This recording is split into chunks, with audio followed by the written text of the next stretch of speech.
ഡൽഹിയിൽ മാധ്യമപ്രവർത്തകർക്ക് നേരെ വീണ്ടും ആക്രോശിച്ചുകൊണ്ട് പാഞ്ഞെടുത്ത പിണറായി വിജയന്റെ ആ പുതിയ മുഖം നിങ്ങൾ കണ്ടിരുന്നോ? കുന്തവും തൂക്കി എൻ്റെ അടുത്ത് വരരുത്, വഴിമാറി നിൽക്കുക എന്ന് ആക്രോശിക്കുന്ന ആ പഴയ മുഖ്യമന്ത്രിയല്ല ഇന്ന് അദ്ദേഹം.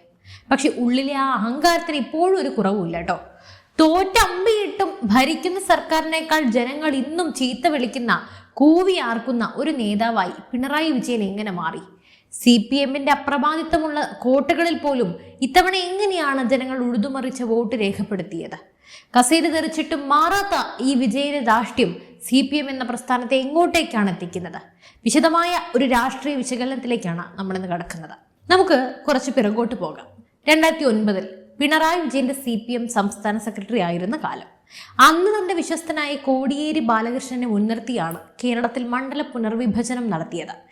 ഏത് വൻ പ്രതികൂല സാഹചര്യം ഉണ്ടായാലും ഇടതുപക്ഷത്തിന് കുറഞ്ഞത് 60 സീറ്റുകൾ എങ്ങനെയെങ്കിലും ഉറപ്പാക്കാൻ തക്കവണ്ണമാണ് അന്ന് മണ്ഡലങ്ങളുടെ അതിരുകൾ നിശ്ചയിക്കപ്പെട്ടത് എന്ന് രാഷ്ട്രീയ നിരീക്ഷകർ വിലയിരുത്തുന്നു. അതായത് കേവലം 11 സീറ്റുകൾ കൂടി അധികം കിട്ടിയാൽ ഭരണം ഉറപ്പാണ്. ഈ ഒരു അഹങ്കാരത്തിന് പുറത്താണ് തുടർച്ചയായ 3-ാം തവണയും താൻ തന്നെ അധികാരത്തിൽ വരുമെന്ന് പിണറായി വിജയൻ സ്വപ്നം കണ്ടത്. പക്ഷേ ജനഹിതം മറ്റൊന്നായിരുന്നു. അധികാരഹുങ്ക് തലയ്ക്ക് പിടിച്ചപ്പോൾ ജനങ്ങൾ ഒന്നടങ്കം തിരിഞ്ഞുകൂത്തി. പിണറായിയുടെ ഭരണകസേരയുടെ ആസനം തന്നെ ചെത്തി മാറ്റാൻ കേരളത്തിലെ സകല ജനങ്ങളും ഒരുമിച്ചൊരു തീരുമാനമെടുത്തു എന്ന് തന്നെ പറയാം. ഈ പതനത്തെ വെറും ഒരു രാഷ്ട്രീയ പരാജയമായി കാണാൻ കഴിയില്ല. ഇതിനേതെങ്കിലും മതനേതാക്കളുടെയോ അല്ലെങ്കിൽ താൽക്കാലികമായ രാഷ്ട്രീയ വികാരങ്ങളുടെയോ പേര് പറഞ്ഞ് CPM-ന് രക്ഷപ്പെടാനും സാധിക്കില്ല. കാരണം തകർന്നത് മറ്റാരുമല്ല, CPM-ന്റെ നെടുംകോട്ടകളാണ്. നമുക്ക് കണക്കുകളിലേക്ക് വരാം. കോട്ടയം ജില്ലയിൽ ഇടതുപക്ഷത്തിന് ഒരിക്കലും ഇളകാത്തൊരു കോട്ടയുണ്ടായിരുന്നു. അതാണ് വൈക്കം. അതുപോലെ അവരുടെ മറ്റൊരു ശക്തി കേന്ദ്രമായി മാറിയ ഏറ്റുമാനൂർ. എന്നാൽ ഇത്തവണ സംഭവിച്ചത് എന്താണ്? വൈക്കത്ത് പോലും LDF-ന് കാലിടറി വീഴേണ്ടി വന്നു. കോട്ടയം ജില്ലയിൽ ഏറ്റവും കൂടുതൽ ജനസ്വാധീനമുണ്ടെന്ന് അവകാശപ്പെട്ട കേരള കോൺഗ്രസ് ജോസ് കെ മാണി വിഭാഗത്തിന് ഒരൊറ്റ സീറ്റ് പോലും നേടാൻ കഴിയാത്ത അവസ്ഥയുണ്ടായി. ഇനി CPM-ന്റെ സ്വന്തം ചോരയും നീരുമായ മലബാറിലേക്ക് നോക്കാം.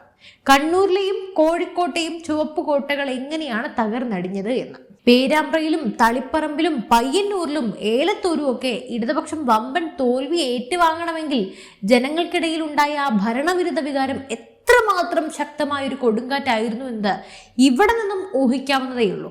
ജനങ്ങൾ പിണറായി വിജയനെയും അദ്ദേഹം നയിച്ച ഭരണത്തെയും അത്രമാത്രം വെറുത്തിരുന്നു എന്നതിന്റെ കൃത്യമായ തെളിവുകളാണത്. എന്നാൽ ഇത്രയൊക്കെ സംഭവിച്ചിട്ടും ജനവിധി ഉൾക്കൊള്ളാൻ CPM എന്ന രാഷ്ട്രീയ പാർട്ടി തയ്യാറാകുന്നുണ്ടോ? ഇല്ല. അതിന് പ്രധാനപ്പെട്ട കാരണം കഴിഞ്ഞ 28 വർഷമായി ഈ പാർട്ടിയെ പിണറായി വിജയൻ എന്നൊരു ഏകഛത്രാധിപതി പൂർണ്ണമായും ഹൈജാക്ക് ചെയ്തു വെച്ചിരിക്കുകയാണ് എന്നതാണ്. പാർട്ടിക്ക് മുകളിലേക്ക് വളർന്നുപോയൊരു വൻമരമായി പിണറായി വിജയൻ മാറി. എന്നാൽ ആ മരത്തിന് തണലിൽ കിടന്ന CPM എന്ന തൊഴിലാളി പാർട്ടി പൂർണ്ണമായും മുരടിച്ചു പോവുകയും ചെയ്തു.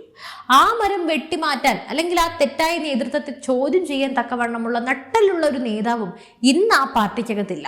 നമുക്ക് മുൻകാല ചരിത്രവുമായി ഇതൊന്ന് താരതമ്യം ചെയ്യാം. 2011 മുതൽ 2016 വരെ ഉമ്മൻചാണ്ടി കേരളം ഭരിച്ചപ്പോൾ വലിയ ഭൂരിപക്ഷമൊന്നും അദ്ദേഹത്തിന് ഉണ്ടായിരുന്നില്ല. ഇരുവശത്തു നിന്നും ഘടകകക്ഷികൾ സമ്മർദ്ദം ചെലുത്തി ഉമ്മൻചാണ്ടിയുടെ ചെവി തിന്നുകൊണ്ടിരുന്നൊരു കാലമാണത്. മറുഭാഗത്ത് പിണറായി വിജയന്റെ നേതൃത്വത്തിൽ കള്ളക്കഥകളുടെ ഒരു മഹാസമുദ്രം തന്നെ സൃഷ്ടിച്ച് ഉമ്മൻചാണ്ടി സർക്കാരിനെ മുക്കിക്കൊല്ലാനും നോക്കി. എന്നിട്ടും ആ തിരഞ്ഞെടുപ്പിൽ പരാജയം നേരിട്ടപ്പോൾ അത് മാന്യമായി അംഗീകരിച്ചുകൊണ്ട് എനിക്ക് പ്രതിപക്ഷ നേതാവിന്റെ സ്ഥാനം പോലും വേണ്ടാമെന്നും പറഞ്ഞ് മാറി നിന്ന നേതാവാണ് ഉമ്മൻചാണ്ടി. എന്നാൽ ഇവിടെയോ ചരിത്രത്തിലെ ഏറ്റവും വലിയ നാണം കെട്ട തോൽവി CPM-ന് സമ്മാനിച്ചിട്ടും പിണറായി വിജയൻ എന്ന അധികാര കൊതിയന് തൻ്റെ ആ കസേര ഒഴിഞ്ഞു കൊടുക്കാൻ വല്ലാത്ത മടിയാണ്. എനിക്ക് പ്രതിപക്ഷവും വേണമെന്നും പറഞ്ഞ് കെട്ടിപ്പിടിച്ച് നിലവിളിക്കുന്ന ഒരു നേതാവിനെ നമ്മൾ കണ്ടു. ഒരു നാണവുമില്ലാതെ നടന്നു വന്ന അദ്ദേഹം തന്റെ പ്രതിപക്ഷ നേതാവിന്റെ കസേരയിൽ ഇരിക്കുന്നു. ജനങ്ങൾ മുഴുവൻ തന്നെ വെറുക്കുന്നു എന്നറിഞ്ഞിട്ടും സ്വന്തം പാർട്ടിയിലെ അണികൾ പോലും ഉള്ളുകൊണ്ട് ഇറങ്ങിപ്പോടോ എന്ന് വിളിച്ചു പറയുന്നുണ്ടെന്ന് അറിഞ്ഞിട്ടും അവരെയൊക്കെ ഭയപ്പെടുത്തിക്കൊണ്ട് പിണറായി ഇന്നും ആ കസേരയിൽ ഒട്ടിപ്പിടിച്ച് അല്ലെങ്കിൽ അള്ളിപ്പിടിച്ചിരിക്കുകയാണ്. മുഖ്യമന്ത്രി ആയിരുന്ന കാലത്ത് തന്റെ വീടിന്റെ 2-ാം നിലയിലേക്ക് കയറാനും ബസിന്റെ പടി ചവിട്ടാനും ലക്ഷക്കണക്കിന് രൂപ ജനങ്ങളുടെ നികുതിപ്പണം മുടക്കി ലിഫ്റ്റ് വെപ്പിച്ച ആളാണ് ഈ പിണറായി വിജയൻ. അറിയാമല്ലോ. ആ ധാഷ്ടിക്കാരൻ ഇന്നിപ്പോ അതൊന്നുമില്ലാതെ ജീവിക്കാൻ നിർബന്ധിതനായിരിക്കുന്നു. എന്നിട്ടും ഇടയ്ക്കിടെ പരിസരബോധം മറന്ന താൻ ഇന്നും ആ നാടിന്റെ സർവാധികാരിയാണെന്നും തനിക്ക് ചുറ്റുമാണ് ഈ ലോകം കറങ്ങുന്നത് എന്നും അദ്ദേഹം ധരിച്ചു വെച്ചിരിക്കുകയാണ്. ഈ വിവരക്കേടുകൾ പൊതുമധ്യത്തിൽ വിളിച്ചു പറഞ്ഞ ജനങ്ങളുടെ കൂവൽ ഏറ്റുവാങ്ങാനാണ് അദ്ദേഹത്തിന്റെ വിധി. മുഖ്യമന്ത്രി ആയിരുന്നപ്പോൾ ഇടതും വലതും അകമ്പടി സേവിക്കാൻ ഒരുപാട് പരിചാരകർ ഉണ്ടായിരുന്നു. പാവപ്പെട്ട ജനങ്ങളുടെ നികുതിപ്പണം എടുത്ത് ആഡംബര ജീവിതം നയിച്ചു. വിമാനത്താവളത്തിന്റെ ബിസിനസ് ലോഞ്ചിൽ പോയിരിക്കുന്ന പിണറായി വിജയനെ സമയമാകുമ്പോൾ എടുത്തുകൊണ്ടുപോയി വിമാനത്തിൽ ഇരുത്താൻ ആളുണ്ടായിരുന്നു. എന്നാൽ ഇന്ന് പ്രതിപക്ഷ നേതാവായപ്പോൾ ആ പരിചാരകരൊക്കെ അദ്ദേഹത്തെ മറന്നു, അല്ലെങ്കിൽ കണ്ടില്ലെന്ന് നടിച്ചു. കഴിഞ്ഞ ദിവസം വിമാനം നഷ്ടപ്പെട്ട് ലഭ്യനായ വിമാനത്താവളത്തിൽ കാത്തിരിക്കേണ്ടി വന്ന പിണറായി വിജയന്റെ ചിത്രം കേരള രാഷ്ട്രീയത്തിലെ ഒരു വലിയ ബാക്കിപത്രമാണ്. ജനങ്ങൾ ഏറെ സന്തോഷത്തോടെയാണ് ചിത്രം നോക്കിക്കണ്ടത്. അധികാര കസേര ഒഴിഞ്ഞിട്ടും അത് മനസ്സിലാക്കാതെ അഹങ്കാരത്തിന്റെ കൊടുമുടിയിൽ തന്നെയാണ് താനെന്ന് അദ്ദേഹം വീണ്ടും വീണ്ടും തെളിയിക്കുകയാണ്. കഴിഞ്ഞ ദിവസം ഡൽഹിയിൽ വെച്ച് മാധ്യമ പ്രവർത്തകരുടെ നെഞ്ചത്ത് കയറുന്ന പിണറായി വിജയനെ നമ്മൾ കണ്ടു. ഡൽഹിയിലുള്ള മാധ്യമ പ്രവർത്തകർ അവരുടെ ജോലിയാണ് ചെയ്യുന്നത്. ഡൽഹിയിലെത്തുന്ന കേരളത്തിലെ പ്രതിപക്ഷ നേതാവിനോട് ചോദ്യങ്ങൾ ചോദിക്കാൻ അവർ വരുന്നത് സ്വാഭാവികം മാത്രമാണ്. എന്നാൽ അവർ അരികിലേക്ക് എത്തിയപ്പോൾ വല്ലാത്തൊരു പൈശാചികമായ നിരന്തരമുള്ള നമ്മൾ കണ്ട് ശീലിച്ച മുഖഭാവത്തോടെയാണ് അദ്ദേഹം പൊട്ടിത്തെറിച്ചത്. കുന്തവൻ തൂക്കി എൻ്റെ അടുത്ത് വരരുതേ, വല്ലതും പറയാനുണ്ടെങ്കിൽ ഞാൻ വിളിക്കാം, വഴി മാറി നിൽക്ക് എന്നൊക്കെ ആക്രോശിക്കാൻ ഇയാൾ ആരാണ്? നമ്മുടെ ഖജനാവിലെ പണം എടുത്ത് കഴിഞ്ഞ 10 വർഷക്കാലം ദൂരത്തടിച്ച് ലോകം ചുറ്റി നടന്ന ആഡംബര ഹോട്ടലുകളിൽ താമസിച്ച് കേരളത്തെ മുക്കി മുടിച്ച് കോടികൾ മുടക്കി അമേരിക്കയിൽ പോയി ചികിത്സിച്ച് സുഖിച്ച വ്യക്തിയാണ് അദ്ദേഹം. ഇന്നും നമ്മുടെ നികുതിപ്പണത്തിൽ നിന്നാണ് പ്രതിപക്ഷ നേതാവ് എന്ന നിലയിൽ അദ്ദേഹം ശമ്പളവും മറ്റ് ആനുകൂല്യങ്ങളും ഒക്കെ കൈപ്പറ്റുന്നത്. അങ്ങനെയുള്ളപ്പോൾ ജനങ്ങളുടെ പ്രതിനിധികളായ മാധ്യമങ്ങൾ ചോദ്യങ്ങൾ ചോദിച്ചാൽ കൃത്യമായ മറുപടി പറയാൻ അദ്ദേഹം പൂർണ്ണമായും ബാധ്യസ്ഥനാണല്ലോ. അതിന് കഴിയില്ലെങ്കിൽ മാന്യമായി ആ കസേരയിൽ നിന്നും ഇറങ്ങിപ്പോകണം. തോൽവി കഴിഞ്ഞ് മാസങ്ങൾ പിന്നിട്ടിട്ടും CPM എന്ന പാർട്ടിക്ക് ഒരു കാര്യത്തിലും കൃത്യമായ തീരുമാനം എടുക്കാൻ കഴിയുന്നില്ല. വിഴിഞ്ഞം പദ്ധതിയെ അനുകൂലിക്കണോ എതിർക്കണോ എന്ന കാര്യത്തിൽ പോലും അവർക്ക് ഇതുവരെ ഒരു തീരുമാനം ഉണ്ടായിട്ടില്ല. പാർട്ടിയിൽ ഇപ്പോഴും അക്കാര്യത്തിൽ പോലും ഐക്യമില്ല.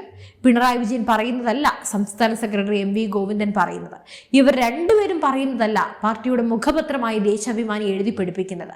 വിഴിഞ്ഞം പദ്ധതിയുടെ ക്രെഡിറ്റ് മുഴുവൻ UDFന്റെ തലയിലേക്ക് ഇട്ടുകൊടുക്കരുത് എന്ന് EP ജയരാജൻ ഒരു ഭാഗത്ത് ബഹളം വെക്കുന്നു. TK ഗോവിന്ദനും കുഞ്ഞികൃഷ്ണനും ഒക്കെ പാർട്ടിയിലേക്ക് തിരിച്ചു വരണമെന്നൊരു വിഭാഗം ആവശ്യപ്പെടുമ്പോൾ അവർ വർഗവഞ്ചകരാണ്, അവർ വെയിലത്ത് തന്നെ നിൽക്കട്ടെ എന്നാണ് ഗോവിന്ദൻ പറയുന്നത്. പാർട്ടിക്കാർക്ക് പരസ്പരം ഒരു വിഷയത്തിലും ധാരണയിലെത്താൻ പോലും കഴിയുന്നില്ല. കാരണം മറ്റൊന്നുമല്ല, പാർട്ടിയേക്കാൾ വളർന്നു പന്തലിച്ച ധൂർത്തനായ ധാഷ്ടിക്കാരനായ പിണറായി വിജയൻ എന്ന വൻമരം ഇപ്പോഴും അവിടെ വീഴാതെ നിൽക്കുന്നു എന്നതാണ് കാരണം.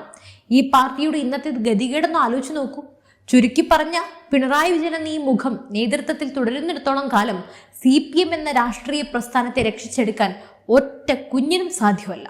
പിണറായി വിജയൻ സ്വയം മാറി നിൽക്കുകയോ അല്ലെങ്കിൽ പാർട്ടി അദ്ദേഹത്തെ മാറ്റി നിർത്തുകയോ ചെയ്താൽ മാത്രമേ ഈ പാർട്ടിക്ക് ഇനി കേരളത്തിൽ പച്ച തൊടാൻ കഴിയൂ. എനിക്കവർ പച്ച തൊടണമെന്ന ആഗ്രഹമൊന്നുമില്ല, പിന്നെ പറഞ്ഞെന്നേ ഉള്ളൂ. നിങ്ങളുടെ ആഗ്രഹം എന്താണ്? തീർച്ചയായും നിങ്ങളുടെ അഭിപ്രായങ്ങൾ താഴെ കമന്റ് ചെയ്യൂ. മറ്റൊരു വിഷയമായി വീണ്ടും എത്തും വരെ നന്ദി.